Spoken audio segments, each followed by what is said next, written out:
History, full of facts, full of hierarchies, full of chronology and dates. History is a subject particularly full of rote memorization. These are the facts that haunt the mind of an every aspirant. Is it necessary to remember all the dates concerning history? Or we can just remember the chronology of different events. History is such a vast subject where we have to study ancient India, medieval India, modern India. Modern India again is a very vast subject wherein we have to study the events not only from 1857 till 1947, but we have to study the events particularly from 1498 with the arrival of Portuguese in India.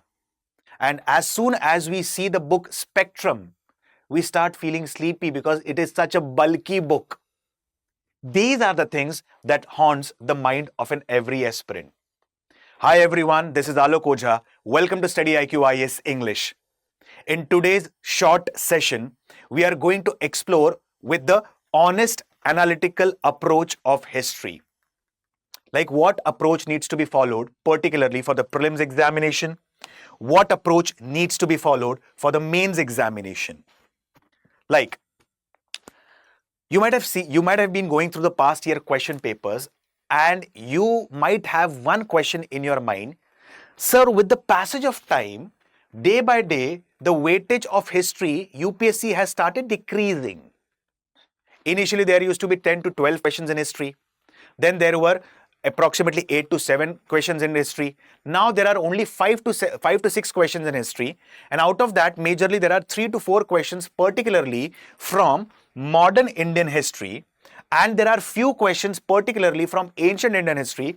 And there is either 1 or 2 questions from medieval and art and culture. So is it necessary that we need to study medieval Indian history? Can we skip the medieval Indian history part? Or which part from medieval Indian history to be focused more upon? Okay. Now just listen to me. I'll not only explain you the key points that needs to be focused on ancient India, medieval India and modern India, but I'll also tell you the books that needs to be preferred for this. Okay.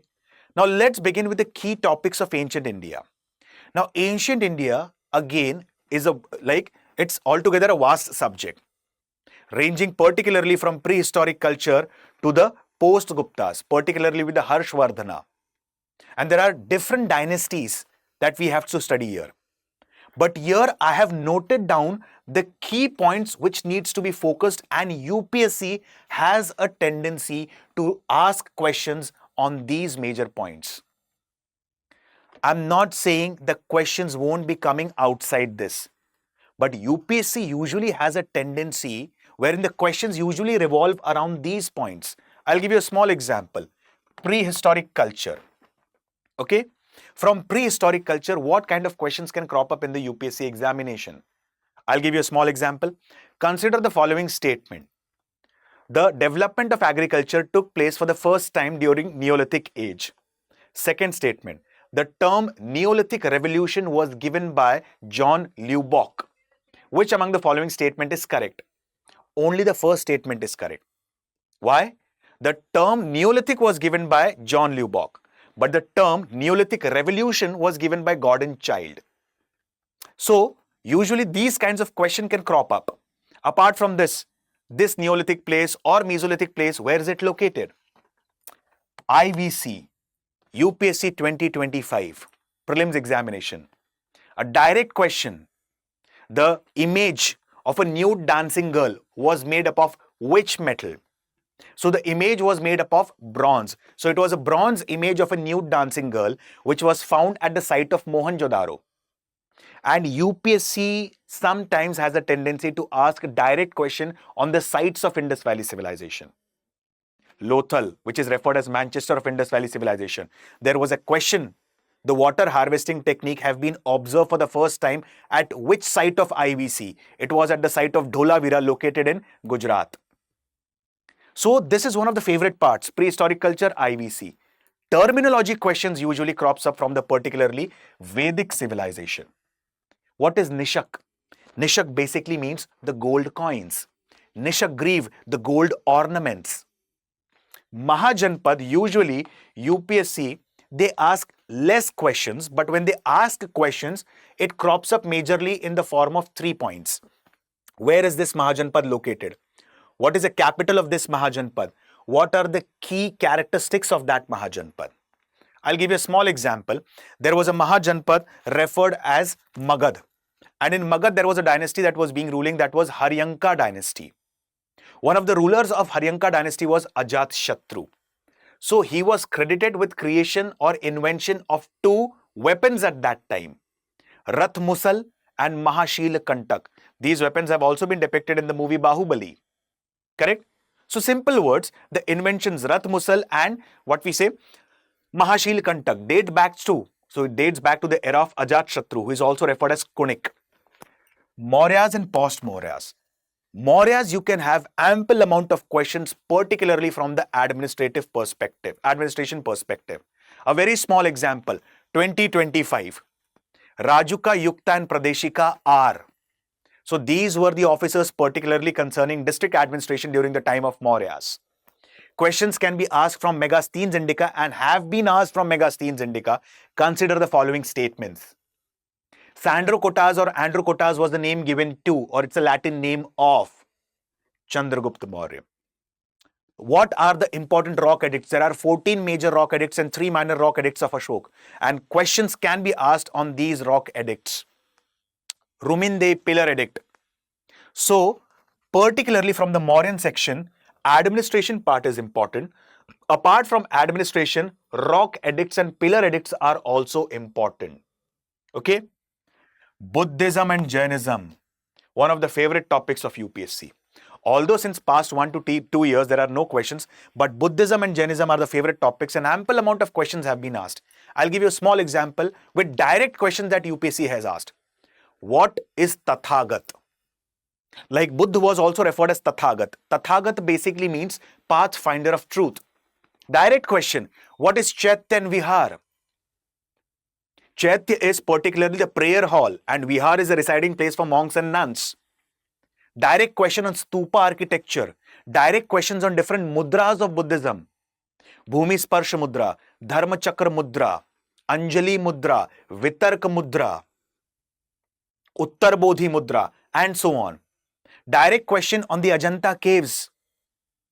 There was a question particularly, the hairs of Buddha are depicted in a curly manner. His body is lean. He is sitting in a Dhyan Mudra. Which school of art is it? Gandhar, Mathura, Amravati, or none of the above? Answer to this question is Gandhar School of Art. So Buddhism is one of the favorite topics again here of what we say, particularly UPSC. Jainism is also one of the favorite topics because Jainism, not Tattvas of Jainism, Tirthankars of Jainism. Apart from this, like I'll give you a small example, you can also correlate current affairs with the questions that can be asked. I'll give you a small example. Last year itself, one of the city, particularly in Gujarat, it was being declared as 100% vegetarian city of India. Why? Because it was a famous Jain, there's a famous Jain site located there. Getting the points clear? So these kind of questions can crop up in the examination. What is the concept of Salekhna?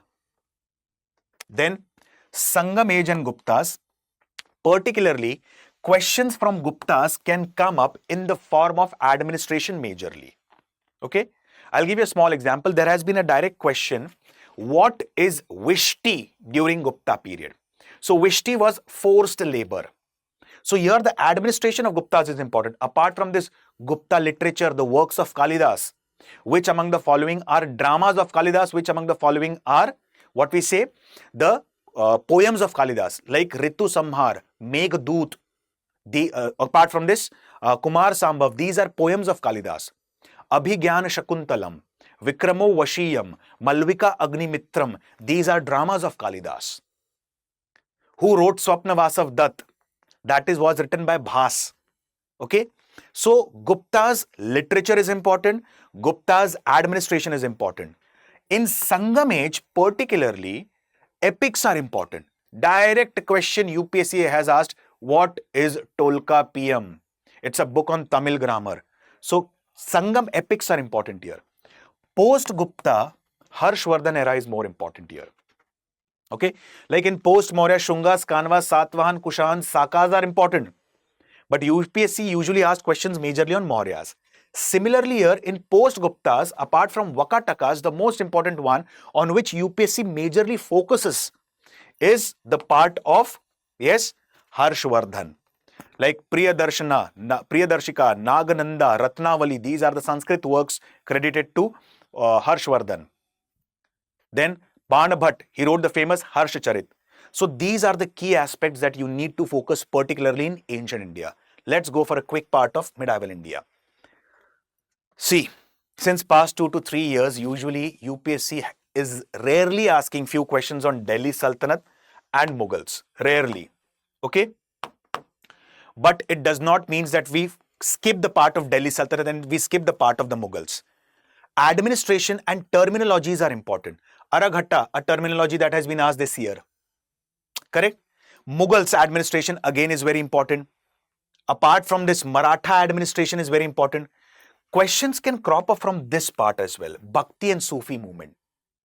And particularly the question can crop up from the perspective of terminology. What is Chishti Silsila, Suharvardi Silsila, Qadri Silsila? Okay, Bijak, it is a compilation of. So it is a compilation of the dohas of the Bhakti saint Kabir Das ji. Marathas, the taxation system they can ask. What is Chauth? What is Sar Deshmukhi? What is Saranjam? What is Mokasa? Vijayanagar and Bahamani kingdom and regional kingdoms. Sometimes question can be asked on regional kingdom. I'll give you a small example. One of the kingdoms of Kashmir and one of the rulers of Kashmir was Zain ul Abidin. He was referred as Akbar of Kashmir. Okay. Now, particularly, I'll go back to ancient India. Which books to be preferred? NCERT you need to read for the ancient India. You can go for Tamil Nadu State Board book for ancient India. And for ancient India, rather than going for a book called as V.D. Mahajan, aspirants, those who go for optional, history as an optional, should read V.D. Mahajan. But those who are not taking history as an optional, they can only go through history, ancient Indian history by Poonam Dalal Dahiya. Okay? Poonam Dalal Dahiya, an important one.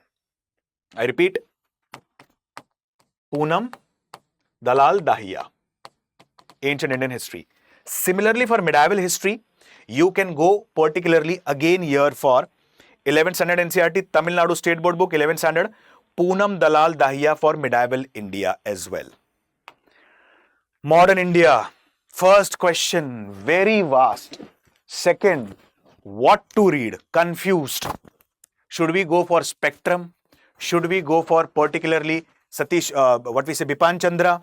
Should we read Plassey to Partition? Should we read B.L. Grover and Alka Mehta? Which points to focus because it is very vast? And finally, the question is the sources. One thing needs to be remembered, UPSC these days follows 5 to 6 patterns. One question you can expect particularly from any of the Gandhian movements. Because like non-cooperation movement, civil disobedience movement, Quit India movement, particularly UPSC has a tendency to ask questions. What are any of the movement associated with Mahatma Gandhi? Champaran Satyagraha. Who invited Mahatma Gandhi to Champaran? It was a local peasant Rajkumar Shukla who invited him to Champaran. He started one of the term Satyagraha was coined by M.K. Gandhi in 90% will mark the answer as Champaran Satyagraha. The term Satyagraha was coined by M.K. Gandhi in South Africa. The Indian Opinion is a newspaper of Mahatma Gandhi. So in some or the other way, Gandhian movements played a very crucial role in modern India. So you cannot neglect this part. Then, various acts of the Britisher. You have to go through important charter acts. Regulating Act 1773, Pitt's India Act 1784. Apart from this, Charter Act 1813, Charter Act 1833, Charter Act 1853, Government of India Act 1858. Then, apart from this, Indian Council Act 1892, Morley-Minto Reforms 1909, Government of India Act 1919 and Government of India Act 1935, which is referred as Mini Constitution of India. So go through the acts compulsorily. Apart from this, questions can crop up from governor generals and viceroy. Okay, but acts are very important.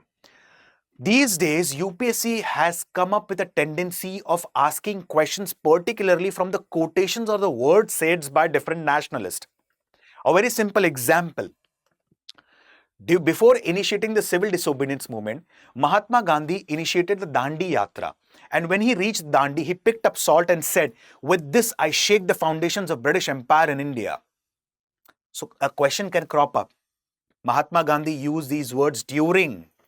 So it was during the Dandi Yatra or the Dandi March before the initiation of civil disobedience movement.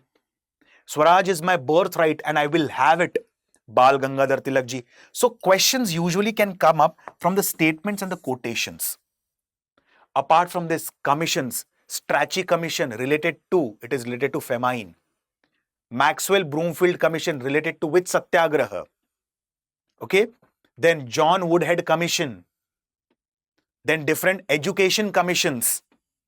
So questions can crop up from there. Apart from this, socio-religious reform movements also plays a very crucial role. Arya Samaj, Pan-India movement. Ramakrishna Math, Ramakrishna Mission. Arya Mahila Samaj.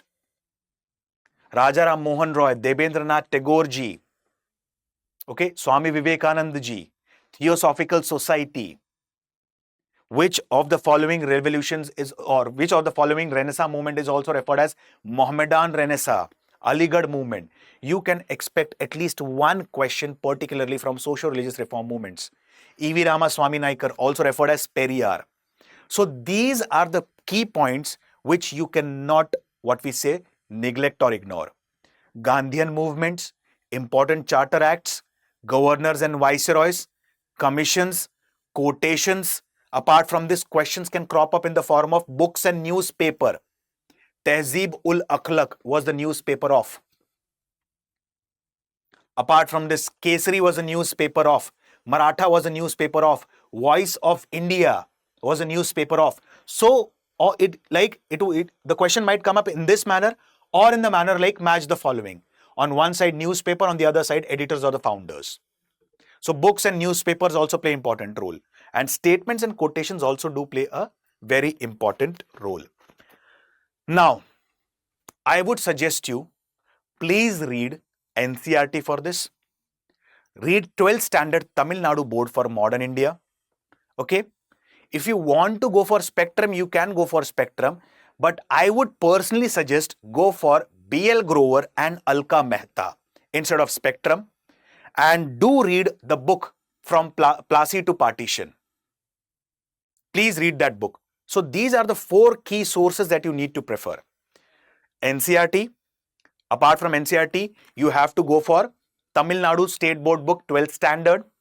You have to go for particularly, one more thing, this one, Plassey to Partition and B.L. Grover and Alka Mehta. One more thing, particularly, there is a book called as Ghatna Chakra. And Ghatna Chakra, you will find 25 years past year question papers.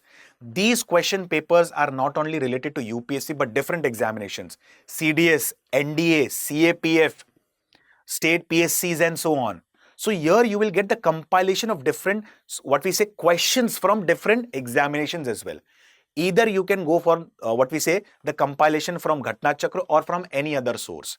Ghatna Chakra, it is bilingual, Hindi and English both. Okay. So either you can go for Ghatna Chakra for compilation of the past year question paper of different examination, including UPSC examinations as well. Okay. Then,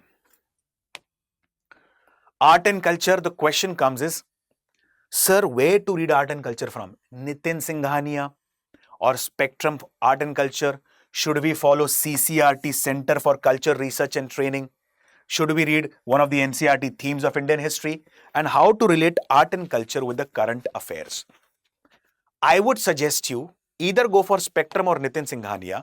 But if you want to choose one of them, choose Nitin Singhania. First. Second, CCRT is a very good source. So you cannot expect to skip the CCRT part. Center for Research and Center for Culture Research and Training. Themes of Indian History, NCERT, is a must read. Current affairs, now how to keep oneself updated and how questions can crop up in the examination. I'll give you a very small example. Few days back, there was Ambubachi Mela, particularly in the region of Kamakhya Devi Temple, Guwahati, which is also referred as Mahakumbh of East. Question can crop up from here. Okay, this year itself, we had seen the Mahakumbh at Prayagraj. Questions can crop up from here. Apart from this, one should also watch the Republic Day parade and one should observe the tableaus of different states because these tableaus depict the culture of that state. I'll give you a very small example. Sagol Kangei. I repeat, Sagol Kangjei. This is the polo, the game of polo played in the region of Manipur. Ima Kaithal. This is a complete women market in the region of Manipur. And this was depicted in the tableau of Manipur. Probability is that there could be a question from this. Okay? Many a times question can crop up from the tableau as well. So follow, read CCRT, Center for Culture Research and Training. Read Nitin Singhania at least for brushing up the concepts like important dance forms, classical languages, traditional theatre forms, important tribes of India, okay, the martial arts of India, puppetry of India. So the basic concepts get clear. But you need to brush yourself with the current affairs as well. For that, I will suggest you CCRT. For that, I'll suggest you go through the, what we say, Republic Day, what we say parades, what we say videos and tableaus and so on. Okay. One more key thing. Please keep on having a look at the Yojana. And if a particular Yojana of a particular month is on art and culture, please go through that. Because Yojana, it's a government magazine and UPSC probably can ask a question from there. Okay? We see, here it is always said that hope for the best and prepare for the worst. So it is not necessary that you cover everything, but at least go in a strategic manner, analytical manner. Go through 4 to 5 year questions. Try to analyze the trend that UPSC is asking for. Correct? Like UPSC, it is moving towards particularly asking terminologies. Focus on that. Make a separate, what we say, section for ancient India, separate section for medieval India, just on key terminologies. Focus on that. So this is how you make your preparation sound. Another important thing, it is better to read one book 10 times rather than reading 10 books. Okay? Now I'll suggest you one thing. Whenever you are making the NCERT, like I'll tell you, you can also watch the podcast. Like the podcast is available on the YouTube, particularly on the StudyIQ's website. I was having a word with Soumya Sharma. Okay? And he's like specifically All India rank 218. He's also an income tax inspector. So I asked him one question in the podcast, and the question was like, is it necessary to read the NCERT? And is it necessary to make the notes out of NCERT? His suggestion was very good, and his suggestion was particularly, read the NCERT. But his personal suggestion was, do not make notes of the NCERT. If you can make stick notes in the short form, that is well and good enough. But don't make hefty notes out of the NCERT because already you are burdened with many subjects to go through. So you cannot burden yourself with another book. So here, make short notes of the NCERT if possible, but do not make hefty notes of the NCERTs. Okay? World history, I would suggest you read 10th standard old NCERT Arjun Dev and read a book called as Norman Louis. So that would be the basic strategy that you have to follow for history. Practice answer writing on daily basis, at least for 15 minutes. Questions particularly from modern India. Okay? And go for analytical questions here. So guys, those aspirants who are aspiring for a long term, in that case, what we say StudyIQ, it has come up with the resolution batch. It's a long-term batch particularly, and the admissions of this batch will close on 7th of July this month. Okay. It's an evening batch, 6 o'clock. I have already initiated the session in that, wherein we are doing daily answer writing practice. Okay, I usually give what we say daily questions to solve. In between the classes, after every 45 minutes to 1 hour, I keep on interacting with the aspirants where I ask them questions so that I will understand whether they are keenly listening to me or not. Are they getting the concepts or not?